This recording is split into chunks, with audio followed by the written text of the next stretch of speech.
아이들은 적절한 때 적당하게 나사를 조여주지 않으면 나사가 풀리게 돼 있다. 옛날에 자동차 그 카센터에 가면 써있잖아요. 닦고 조이고 기름치자. 이건 애들한테 똑같습니다. 우리 아이를 닦고 조이고 기름쳐야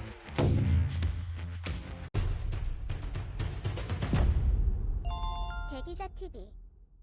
안녕하세요. 교육대기자TV 대기자 방종임입니다. 얼마 전에요. 9월 모의평가가 치러졌죠. 수험생한테 9월 모의평가는 상당히 중요한데요. 수능을 출제하는 한국교육과정평가원이 출제하기 때문에 수능 전에 출제 경향을 좀 미리 파악할 수 있고요. 수능을 미리 예측해 볼 수 있기 때문이죠. 시험은요. 자신의 실력을 미리 점검하고 가늠해 볼 수 있다는 점에서 굉장히 의미가 큽니다. 그래서 오늘은요. 공부할 때, 학습할 때 테스트의 중요성, 테스트의 활용법을 주제로 자세히 다뤄보려고 합니다.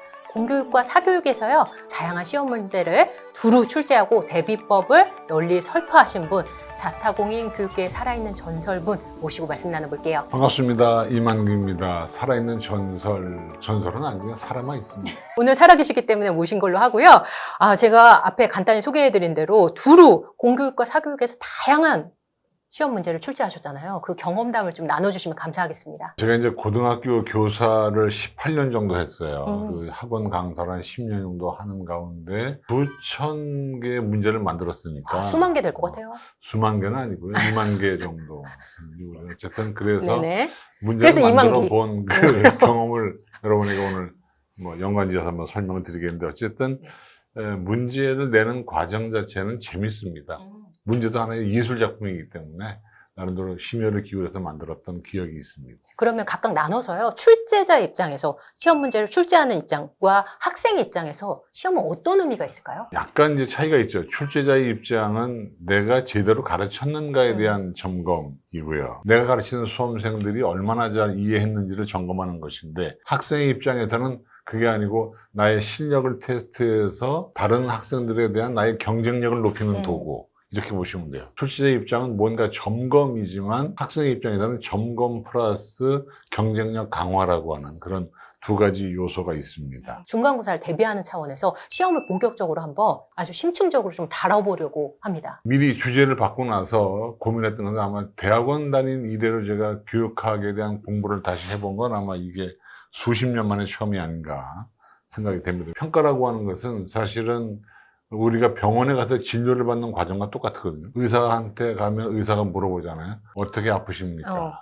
이게 일종의 그 진단평가예요. 병원에 갈 때마다 얼마나 좋아졌나 보는 것은 형성평가라고 그러고, 근데 진료가 다 끝났을 때 완쾌가 되는지 확인하는 것은 우리가 총합평가라고 그러는데, 그런 그 세 개의 평가가 1년에 이어지면서 이제 실력 향상이 되는 것, 이게 평가의 요체입니다. 평가의 과정마다 의미가 있는 거네요. 평가는요, 공교육의 평가와 사교육의 평가가 의미가 좀 달라요. 공교육에서의 평가는 교육 과정이 제대로 진행되고 있느냐, 우리 아이들이 학습 성취도가 제대로 이루어지느냐, 이것이 이제 공교육에서의 평가의 목적이라면 사교육에서의 평가의 목적은 과연 우리 아이가 입시 경쟁력이 있느냐, 그 취약점이 제대로 보완이 됐느냐, 학부모의 기대에 얼마나 부응하는가, 이런 걸 따지는 것이 사교육에서의 평가의 목적입니다. 다르네요, 진짜. 이거 뭐 교육학 책에 나오는 건 아니고요. 그냥 제가 생각한 겁니다. 말씀 나오신 김에 경험담을 좀 같이 들려주시면 어떨까요? 처음 공개하는 얘기일 수도 있는데 아는 분도 있을 것 같은데 문제 출제를 잘해서요. 수능 문제와 똑같아가지고 제가 경찰 조사를 받았던 경험이 2000년대 초반에 있었습니다. 처음 가셨어요, 경찰서에는? 처음 갔죠. 놀라셨겠어요. 제가 놀랬죠. 왜냐하면 평생을 착하게 살아온 사람인데 경찰서에서 오라 그러니까. 최근에 뭐 수능 카르텔 문제가 막 나옵니다만은 그 당시에 제가 경찰 조사를 받고 아무 죄가 없는 것도 풀려났죠. 경찰들은 뭘 물어보는 거예요? 어떻게 이런 문제 냈냐? 그렇죠. 어떻게 이 수능 문제와 유사할 수 있느냐에 대한 걸 물어보니까 문제를 출제하는 과정을 제가 쫙 설명을 해서 경찰들이 납득이 되니까 이제 됐다 이렇게 집에 갔어요. 그런 경우도 한 번 있었고요. 한 번은 엑스파일이라는 우리가 수능 전에 봉투 모의고사라는 게 있어요. 네, 들어봤죠. 이걸 제가 만들었는데 그 지문이 또 수능과 유사해서 평가원에서 부랴부랴 문제를 바꿨다고 하는 그 얘기를 제가 훗날 전해 들은 바도 있습니다. 그러면은 그 일이 알려진 다음에는 부사장님 너무 유명해지셨겠는데요? 부르는 게 오늘날 값이고. 먹고 사는 그 토대가 되지 않았을까라고 생각하는데 이제 저는 뭐 강사는 은퇴했으니까 네네. 좀 옛날 얘기가 됐습니다. 그건 왜 그럴까요? 어떤 면 때문에 이렇게 비슷한 유사한 문제가 나올 수 있는 걸까요? 그게 이제 중요한 건데, 네네. 그러니까 항상 모든 교육과정상에는 성취 기준이라는 게 있습니다. 네. 애들이 알아야 할 학습 내용이 있고, 그것이 이 안에 교육과정에 짜여 있기 때문에 그것이 교육의 핵심이니까 핵심은 문제를 낼 수밖에 없거든요. 핵심을 파악해서 문제를 출제를 했던 거예요.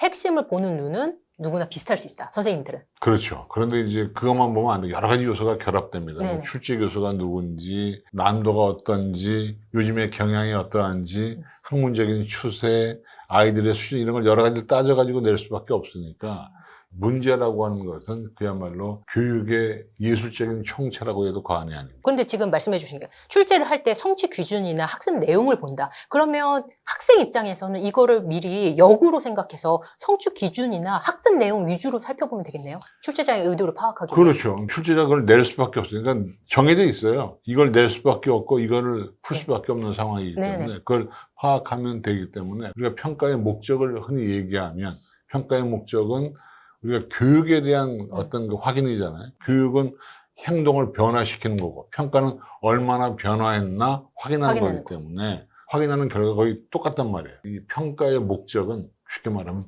동기유발이에요. 그러니까 얼마나 네. 공부하고 싶어지는가 음. 하는 것인데 공부하고 싶은 사람이 어떻게 했어요? 근데 너무 점수가 안 나오면 오히려 동기유발이 아니라 디프레스 되잖아요. 평가의 또 안 좋은 점이 그거예요. 그러니까 평가라고 하는 게 학습 동기를 유발시키거나 예. 아니면은 내가 무엇이 부족한가에 대한 진단, 다시 이제 어떻게 보완할 것인가에 대한 피드백 같은 것도 있고 교육이 잘 될 수 있도록 어떤 그 유도하는 능력이 있는데 문제는 시험을 너무 자주 보거나 너무 어렵거나 하게 되면 이 문제가 단순 암기에 그치게 되고 과도한 부담 때문에 스트레스가 쌓여서 오히려 공부를 더 손 놓게 만드는 문제를 출제할 때는 정말 기가 막히게 출제를 절묘하게 해줘요. 학생 입장에서 이제 좀 있으면 좀 중간고사인데 시험을 어떻게 대비하는 게 2학기를 조금 효과적으로 보내려면 제일 뻔한 게 계획하고 학습하기입니다. 계획을 제대로 짜는 것이 분명. 그래야 일정 조절되고 적절한 휴식이 동반돼요. 중간고사의 가장 좋은 대비 방법은 수업 시간이 잘 듣는 거예요. 안 들어서 문제죠. 안 들으면 안 됩니다. 우리가 배고플 때 가장 좋은 방법은 뭐예요? 밥 먹는 거죠. 밥 먹는 거죠. 예. 중간고사 잘 보는 가장 좋은 방법은 잘 듣는 거예요. 왜냐하면 선생님은 가르친 거에서 내려고 하거든. 수능 시험은 내가 배운 선생님이 내는 게 아니잖아. 뭐 나올지 모르잖아. 그렇죠. 근데 중간 기말고사는 나를 가르친 선생님이 내는 거잖아. 뭐 낼지 알잖아요.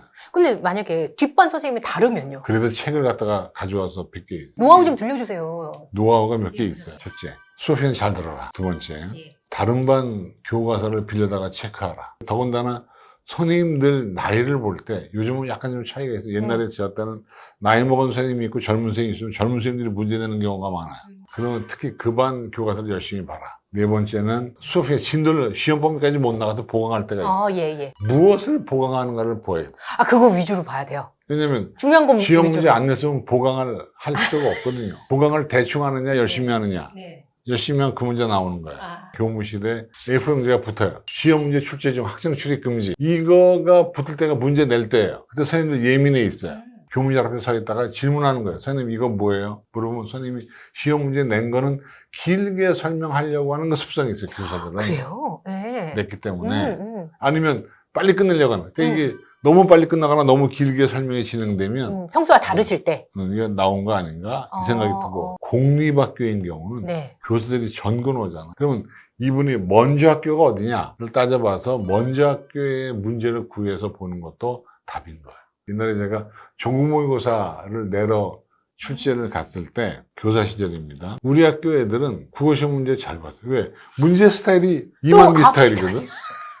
그거 보니까 이거 이만기가 평소에 강조했던 건데 그런 게 있단 말이에요. 전년도에 선배 거 족보를 받는 그건 건 뭐 지당하신 기본이고요? 말씀이고. 기본 중에 기본이고. 네. 그러면 그럼. 교과서 중에요, 부장님. 뭐 여러 가지 챕터 중에 막 학습 목표 이렇게 단원별 부분이 있었을 때 많은 친구들이 놓치지만 반드시 봐야 되는 그런 학습 부분이 있을까요? 학습의 목표가 수업의 목표고 결국 시험 문제의 목표예요. 2015 개정교육과정, 2022 개정교육과정. 교육과정 책에 보면 단원별 성취 기준이 나와. 이건 꼭 알아야 한다. 그게 시험 문제 나오는 거예요. 시험 문제 낼 때쯤에도 교무실에 뻔질나게 들락거리면서 선생님들 책꽂이에 어떤 책이 껴있나, 담임선생님들이 어떤 책을 펴놓고 있나, 이걸 유심히 보시면 돼요. 문제집도 확인하시죠? 확인해요. 확인하시죠? 우리 선생님 자리에 보니까 두산동화 패싱코드라는 참고서가 많네. 거기에 올라가 있네. 그러면 유심히 보시면 돼요. 결론적으로는 공통적인 부분이 선생님하고 친하게 지내야 될 것 같아요. 정보력 싸움이니까. 테스트는 시기로 따지면 어느 정도에 한 번씩 보는 게 좋을까요? 우리가 흔히 얘기하는 수학으로 따졌을 때요. 우리가 학교 시험이요. 어떻게 보나요? 기말고사, 중간고사를 보죠. 그러죠. 네. 기말고사, 중간고사 보잖아요. 결국은 한 2달에 한 번 정도 보잖아요. 그죠? 2달에 한 번씩 네. 보죠. 교육학적으로 그게 온당하다고 보는 거예요. 2달 정도에 한 번씩 보는 것이 오! 교육과정상 세상에 이유가 없는 건 없어요. 중간, 기말, 1년에 4번 보는 이유가 그게 다 다 이유가. 거기에 해당하는 겁니다. 근데 사교육에서는 사실 더 보잖아요. 사교육에서의 시험의 목적은. 목적은 경쟁력 강화. 시험을 볼수록 본인들의 실력이 적나라하게 드러나니까 공부해야 되겠다는 학습 동기가 유발돼서 경쟁력을 강화할 수 있으니까 그런 점이 문제가 되는 거예요. 그럼 만약에 사교육, 경쟁력 강화를 목적으로 한다면 어느 정도?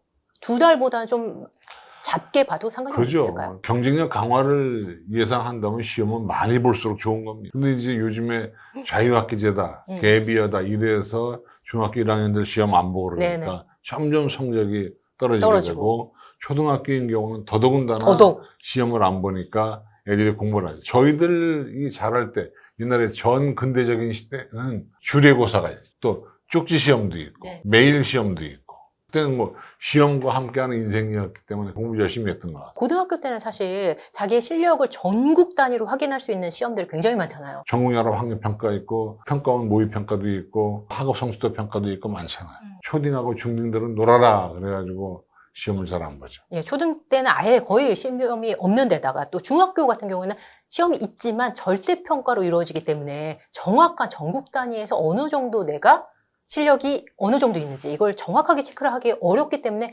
부모님들이 자칫 이럴 수 있을 것 같아요. 우리 아이가 웬만큼 어느 정도만 하면 상위권이라 막연하게 생각하는 경우들이 굉장히 많거든요. 그렇다 보니까 학원에 더 많이 의지하는 게 현실이고요. 우리가 언젠가 작년인가요? 같이 했던 프로젝트 가운데 초등 엄마들을 위한 맞아요, 강좌 맞아요. 프로가 네네. 있었잖아요. 그때 이제 그런 얘기들을 많이 했는데 애들이 시험을 볼 때에 사실 자기 실력을 모르는 거예요.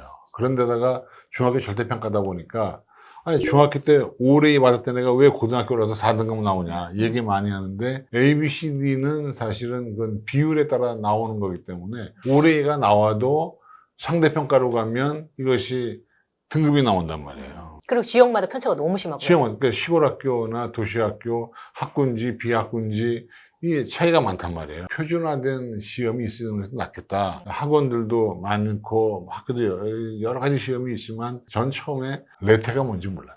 레벨 테스트를요? 예, 그러니까 요즘에 그것만 레테에서 봐요. 레테의 연가 이런 건 알았지. 레테가 뭐냐 그랬는데 알고 보니까 레벨 테스트를 레테라고 봐요. 요즘에 부모님들이 제일 관심 있는 게 레벨 테스트입니다. 파리바게트를 빠바라고 봐요. 아는요? 안 아셨어요? 아는 알아요. 아는 예. 아이스 아메리카노. 레테 같은 것들이 이제 나오면서 좀 보완이 됐다 이렇게 보는 거죠. 그래야 전국 단위 실력을 가늠할 수 있고 저는요 이렇게 생각하면 좋을 것 같아요. 레벨 테스트를 저는 굉장히 싫어했어요. 왜 싫어했냐면 학원 가면 보잖아요. 레벨 테스트 봐서 떨어지면 안 받아요. 우리 학원에 오지 마세요. 근데 학원의 의미라고 하는 것은 아니 못하는 놈을 데려다가 공부를 잘 시켜야 좋은 학원이지. 레벨 테스트 떨어뜨려가지고 넌 우리 학원 오지 마세요. 이건 안 좋다는 얘기예요. 떨어뜨리기 위한 레벨 테스트는 안 부정적인 된다는 측면이 그러니까 있다. 레벨 테스트의 목적은 그야말로 레벨 테스트예요. 이 아이의 실력을. 수준이 어느 정도 되는가. 방 기자님은 IQ가 얼마입니까? 저 128이요. 근데 무난하죠? 옛날에 IQ가 예. 전국 단위가 있고 지역 단위가 있다는 거 아세요? 몰랐어요. 모르죠. 예, 예.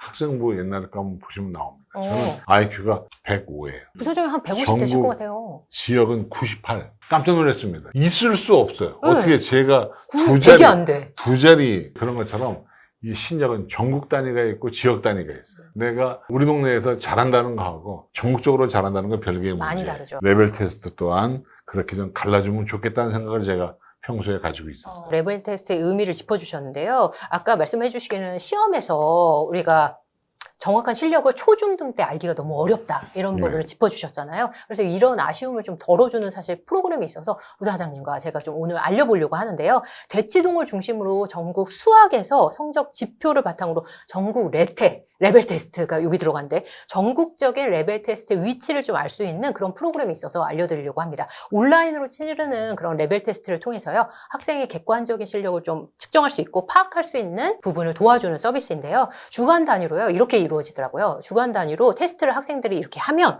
수학 문제를 푸는 거죠. 상세하게 어떤 부분이 부족했는지 알려주는 그야말로 떨어뜨리기 위한 레벨 테스트가 아니라 어느 정도 실력이 있는지 일주일에 한 번씩 알려주는 그런 서비스입니다. 근데 제가 알기로 부사장님이 자문을 맡으신 걸로 알고 있어요. 제가 평가 전문가였었기 때문에 뭐 지금도 그렇습니다만 그런데 제가 자문해서 만들긴 했는데 저는 잘 만들었다고 생각하는데 남들이 어떻게 평가하는지 잘 모르겠습니다. 제가 냉정하게 얘기해서 레벨 테스트에 대해서 좀 설명을 드리면 레벨 테스트라는 건 목표가 있어야 돼요. 목표를 설정해 놓고 나서 레벨 테스트가 이루어져야 되는 것이고 레벨 테스트의 결과 나에게 맞는 강좌와 나에게 맞는 학원 선택이 동반돼야 되는 거예요. 그게 안 되면 레벨 테스트 의미가 없어요. 테스트 결과 학생의 강점이 뭐고 약점이 뭔지가 분명히 파악이 돼서 여기에 대한 개인 맞춤형 있어야 돼요. 만약에 내가 공간도형 문제가 틀리면 공간도형 문제를 집중학습을 해서 일종의 클리닉처럼 이것이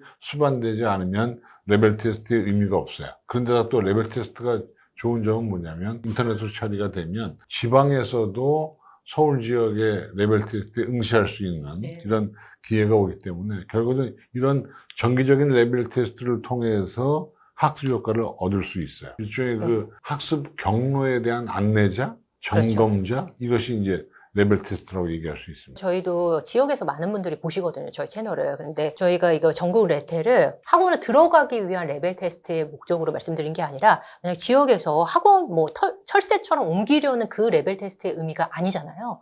우리의 학생들이 어느 정도 실력이 있는지 가늠해 볼 수 있는 가늠자의 역할을 한다는 점에서 좀 알려드리고 싶다라는 생각을 했는데 그러면 기획 단계에서 어떤 점 때문에 이 부분이 필요하다고 보셨어요? 수학 경시대회는 있잖아요. 경시대회 이 레벨 테스트의 다른 점은 뭘로 보세요? 경시대회는 공부 잘하는 애들이 나도 자기들 자랑을 뽐내는 거예요.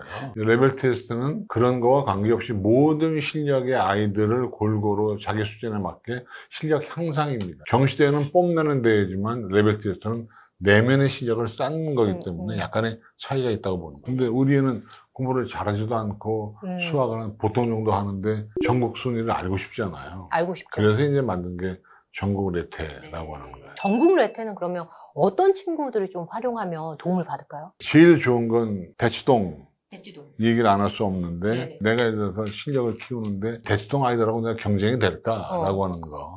그리고 이런 다 올 수 것들. 없으니까. 그렇죠. 아니면 전국적으로 내가 몇 등 정도나 할까? 또는 내가 어떤 점에 취약해서 어떤 점에 보완해서 클리닉을 좀 해야 될까? 뭐 이런 걸 따져본다고 치면은 일단 모든 학생들이 대상인 것이고 더 좋은 건 이제 전국적으로 서울에 살지 않는 학생들, 저도요. 지역 학생들, 학생들. 이런 학생들한테 유용하지 않나라고 생각하고 있습니다. 지역에서 공부를 열심히 했는데 과연 내가 진짜 열심히 하고 있어? 이거를 확인받고 싶은 친구들. 그렇죠. 경시대하고 전국 노래자랑은 또 다르죠. 레벨 테스트라고 하는 건 저는 경시대보다는 전국 노래자랑에 가깝다고 생각해요. 동네 사람들이 나가서 흥겹게 노래하면서 상도 받는, 내가 이 정도 통과할 정도면 내가 어느 정도 노래는 하네, 뭐 이런 느낌. 이찬원 이런 친구들. 그런 친구들 배출돼야 되는데 이걸로. 그럼요. 그러니까 충분히 배출됩니다. 왜냐하면 실력을 쌓는 데 있어서 가장 중요한 것은 동기 유발과 자신의 정확한 위치 파악이고 자신의 취약점에 대한 보완. 인데 우리가 이런 거죠. 의사가 한의사가 있고요. 양의사가 있어요. 의사들을 폄하하는 거 아니에요. 한의사는 머리 아프면 온몸에 혈을 돌려서 치료합니다. 양의사는 대증요법이죠. 딱 그 메스를 대서 종양을 제거하거나 그렇죠. 하지 않습니까? 정무레테라고 하는 것은 바로 뭐냐면 양의사의 대증요법과 한의사의 전체요법을 가미한 거예요. 전체 교육과정상에서 특별히 어려운 문제에 대한 클리닉을 집중학습을 시키는 거죠. 1차 시험 보고 2차 시험 보고 3차 시험 봐가면서 부족한 거에 대한 보완을 시켜주는 것이 전국레테. 그리고 그 부분에 대한 보완책을 강사 선생님이 따로 리뷰를 해준다면서요. 그렇지 않으면 안 되는 거예요. 자기 혼자 안 될 수 있거든요. 요즘 친구들이요. 시험 보고서도 그냥 잘 안 봐요. 그리고 다시 오답 노트 정리하는 친구들이 없습니다. 그 오답 노트라는 게 굉장히 중요하다고 얘기를 해도 네. 애들이 제대로 안 하잖아. 그 언젠가 제가 이 대기자 TV에 나와서 한 멘트가 인구의 회자가 된 적이 있어요. 애들은 또 반복하기는 좀 그렇긴 하다. 그죠? 아니요, 너무 좋습니다. 아이들은 신뢰. 신뢰와 믿음의 대상이 아니라 감시의 대상이다라는 얘기를 제가 얘기했는데, 특히 초중등 아이들은 시험을 적절한 시기에 봐가면서 크로스 체킹을 하고 학습 가이드를 주는 것이 제일 좋은 거예요. 오늘 왜 이렇게 부드럽게 얘기하세요? 엄마들이 저 싫어하는 것 같아요. 아유, 아닙니다. 애들도 저를 싫어해요. 속 시원하다고 댓글 있으신데요? 조용하게. 애들은 신뢰와 믿음의 대상이 아니고 감시와 갈굼의 대상이다. 일부러 제가 소리를 작게 했으니까 이거 볼륨 키우지 마세요. 그냥 조그맣게 나갈 수 있게. 메시지가 잘 전달될 것 같고요. 공감하는 멘트가 굉장히 많더라고요. 제가 이제 유튜브 강의를 가끔 할 때 웃지 않고 강의하니까 네. 제가 이제 근엄한 줄 알아요. 다른 프로 어디에 나가서 제가 웃으면서 했더니 그런 모습 처음 봤다는 분도 있는데, 정말요? 주제에 따라서 강의 표정은 달라지는데, 어쨌든 이 레테를 제가 강의하면서 드리고 싶은 부탁은, 아이들은 적절한 때 적당하게 나사를 조여주지 않으면 나사가 풀리게 돼 있다. 그래서 우리가 옛날에 자동차 그 카센터에 가면 써있잖아요. 닦고 조이고 기름치자. 이건 애들한테도 똑같습니다. 우리 아이를 닦고 조이고 기름쳐야 우리 아이가 훌륭한 아이가 되는 겁니다. 오늘 명언 나왔는데요? 이건 명언에는 원래 있는 말이에요. 이거 너무 조이고 좋은데? 기름치자. 군대 갔다 온 형님, 아버님들은 다 아실 것 같아요. 또 요즘에 또 대치동에서, 이건 대치동 한정된 얘기입니다. 대치동에서는요, 오히려 레테를 너무 많이 보는 친구들도 있어요. 만약에 이럴 경우에 우려되는 부분이 있으실까요? 과도한 부담에 의한 스트레스를 인한 학습에 대한 거부감. 너무 시험을 많이 봐도 안 돼요. 그럼 보완할 시간이 없게 그냥 돌리기만 하는 거잖아요. 그러니까 시험은 항상 보완이 돼야 돼요. 문제 풀고 보완하고 취약점 점검하고 가이드 해주고, 이게 돌아가지 않으면 안 됩니다. 4세고시 들어보셨어요? 네? 4세고시, 7세고시 몰라요. 모르시죠? 제가 알려드릴까요? 네. 요즘에 영어 유치원을 네. 일찍부터 많이 가잖아요. 그래서 영어 유치원에서 대치동의 유명 영어 유치원을 가기 위해서 5살 때부터 가잖아요, 영어 유치원을. 그럼 4살 때 레벨 테스트를 보는 거예요. 거기 들어가기 위해서. 이 애들이 어떻게 살겠어요? 어렵네. 레벨 테스트가 또 이렇게 남용되면 또 우려점이 있더라고요. 약물도 오남용이 문제인데 레벨 테스트도 오남용되면 문제가 있어요. 정제된 정제 술을 먹는 것이 제일 좋겠다. 부사장님 오시면은 웃음이 넘치는 시간인 것 같아요. 근데 너무 재밌는 건 부사장님 안 오시고 저만 웃는 것 같아요. 그게 또 매력이시고. 저희 캐릭터가 그래요. 저는 알죠. 말씀 감사합니다. 오늘 소개해드린 전국 레테 궁금하신 분은요, 저희가 남겨드린 고정 댓글 통해서 소개해드린 링크로 활용해 보셨으면 좋겠고요. 현재 50% 할인 이벤트 한다고 하니까요, 궁금하신 분들 클릭해서 한번 살펴보셨으면 좋겠습니다. 함께 해주셔서 감사합니다. 고맙습니다.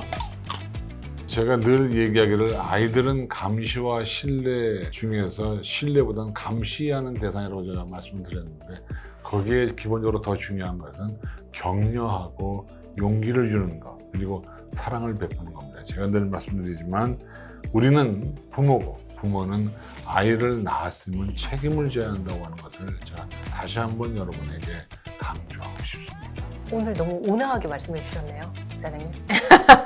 그리고 지난번에 댓글이 너무 센 게 많았나 봐요. 아니야. 우리 애들이 다 부드럽고